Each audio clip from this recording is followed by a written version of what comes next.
ಅಷ್ಟೇ ಅಲ್ಲ, ಡಿಕೆ ಶಿವಕುಮಾರ್ ವಿರುದ್ಧ ಕೂಡ ಕಿಡಿಕಾರಿದ್ದಾರೆ ಆರ್ ಅಶೋಕ್. ಧಮಕಿ ಹಾಕೋದು ಡಿಕೆಗೆ ರಕ್ತಗತವಾಗಿ ಬಂದಿದೆ. ಧಮಕಿ ಹಾಕೋದು ಡಿಸಿಎಂ ಡಿಕೆ ಶಿವಕುಮಾರ್ ಅವರಿಗೆ ಅಭ್ಯಾಸ ಆಗಿದೆ ಅಂತ ಡಿಸಿಎಂ ವಿರುದ್ಧವೂ ವಿಪಕ್ಷ ನಾಯಕ ಆರ್ ಅಶೋಕ್ ಆಕ್ರೋಶ ಹೊರಹಾಕಿದ್ದಾರೆ. ರಾಮಮೂರ್ತಿಗೆ ಧಮಕಿ ಆಯಿತು, ಇದೀಗ ತೇಜಸ್ವಿಗೆ, ಕಿರಣ್ ಮಜುಮ್ದಾರ್ ಶಾಗೆ ಧಮಕಿ ಹಾಕಿದ್ದಾರೆ. ಇನ್ಫೋಸಿಸ್ಗೂ ಧಮಕಿಯನ್ನು ನೀವು ಹಾಕಿದಿರಿ, ಮೋಹನ್ ದಾಸ್ ಪೈ ಅವರಿಗೂ ಧಮಕಿ ಹಾಕಿದಿರಿ. ಧಮಕಿ ಅನ್ನೋದು ಕಾಂಗ್ರೆಸ್ಗೆ ರಕ್ತಗತವಾಗಿ ಬಂದಿದೆ. ಇಂದಿರಾ ಗಾಂಧಿ ತುರ್ತು ಪರಿಸ್ಥಿತಿದಂದು ಧಮಕಿ ಹಾಕಿದ್ರು ಅಂತಲೂ ಕಾಂಗ್ರೆಸ್ ವಿರುದ್ಧ ಕೆಂಡ ಕಾರಿದ್ದಾರೆ ವಿಪಕ್ಷ ನಾಯಕ ಆರ್ ಅಶೋಕ್.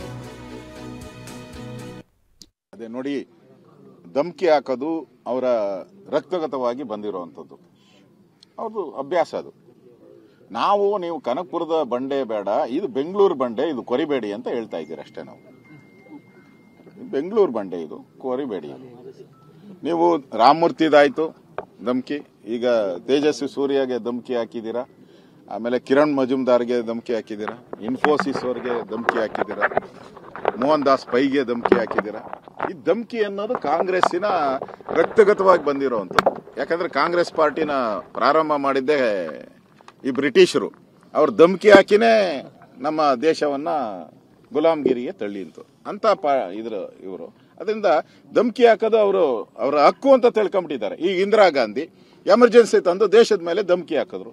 ಇದು ರೈಟ್, ಕಾಂಗ್ರೆಸ್ ಪಾರ್ಟಿ ರೈಟ್ಸ್ ಅದು. ಅದನ್ನ ನಾವ್ಯಾರು ಕ್ವಶನ್ ಮಾಡೋಕ್ಕಾಗಲ್ಲ.